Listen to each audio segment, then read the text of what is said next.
तर गाईज आज मी बनवणार आहे बेसन भाकर. पिठलं म्हणताय. आणि थोडं काम मी माझ्या मम्मीला पण लावून देते, नाही तर माझ्या जीवाला शांती नाही भेटणार. मम्मी एवढं कट करून दे. तर आता मम्मीला एवढं कट करायला सांगितलं, पटकन कट करून दे. तोपर्यंत मी असू दे, तोपर्यंत मी वाटून घेते लवकर. तर इथे मी कोथिंबीर, हिरवी मिरची आणि लसूण वगैरे घेते आणि कढीपत्ता पण टाकलेला आहे थोडासा. आणि आता आपण याला वाटून घेऊ व्यवस्थित. बोबडी झाली मी आता एक नंबरची. यात टाकू थोडंसं. मम्मी तू ऐसा इन्सल्ट मत कर मेरा. जाऊ दे, लेकरं मायबापांवरच जाता माहिती आहे ना. मग मी जर तोतली असेल तर मग समजून घेतो मी, माझ्यामध्ये कोणाचे लक्ष नाही. बरं असो आहे.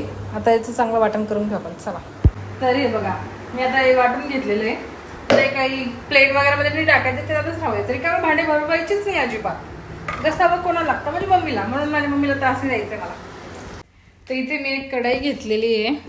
त्याच्यात आपण थोडंसं तेल टाकू, त्यानंतर जिरं टाकू. जिरं टाकायचं की नाही विसरले मी, पण बेसमध्ये जिरं टाकतात ना, आपण पण टाकू. मग मी तेल कुठं ठेवलं गाईस? घरामध्ये तेल कुठं ठेवलं ते पण मला माहित नाही. 1 2 ठीक आहे. आता जिरं पण टाकायचं आपल्याला. थोडं तेल अजून टाकून द्यायचं, नाही थोडंसं अजून, काही फरक नाही. त्यानंतर आपण याच्यात टाकू जिरं. स्वाहा. तेल गरमच नाही झालं. हे असं हलकटपणा पहिले करते मी. तेल काय गरम होणार आहे, गॅसच बंद झालेला आहे.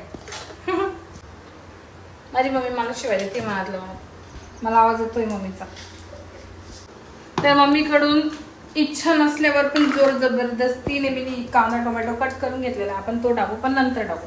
पहिले आपल्याला टाकायचं आहे हिरवी मिरची. त्यामध्ये आपण टाकू हिरवी मिरचीचा आणि त्याच्यामध्ये टाकलेलं आहे आपण. त्याला व्यवस्थित द्यायचं आहे. त्यानंतर टाकू आपण त्याच्यामध्ये हे दोघं. तर गाईज हे बघा, हे व्यवस्थित झालेलं आहे. आता आपण याच्यामध्ये टाकू बेसन. याला आपण हिरवी मिरचीचं बेसन बोलू शकतो, कारण आता हे ग्रीन ग्रीन दिसेल. याच्यामध्ये मी हळद नाही टाकत आहे. याच्यामध्ये आपण थोडंसं मीठ टाकू. स्वाहा. थोडंसं टाकायचं. आणि राहिले चालेल, पण खारट नको व्हायला, नाही तर घरचे 12 गावची 12 शिवाय येतील. तर कंटिन्यू आपल्याला हलवायचं. तर गाईज झालेले 2-3 मिनिटं. आणि आता बघू आपण बेसनचं काय झालेलं आहे.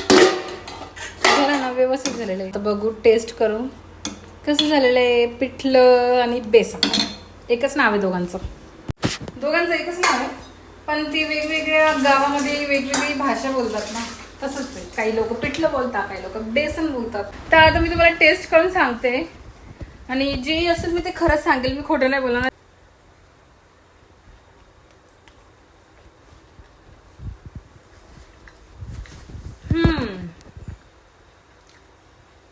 मीठ कमी आहे, बाकी थोडंच घातलं. पण खरं सांगू, एक नंबर झालेला आहे. मला तर खूप जास्त आवडलं, कारण मी पहिल्यांदाच बनवते. तुम्ही पण नक्की ट्राय करा आणि असंच बनवून बघा, तुम्हाला नक्की आवडेल. ओके, चला आता भेटूया आपण पुढच्या व्हिडिओला. Bye bye.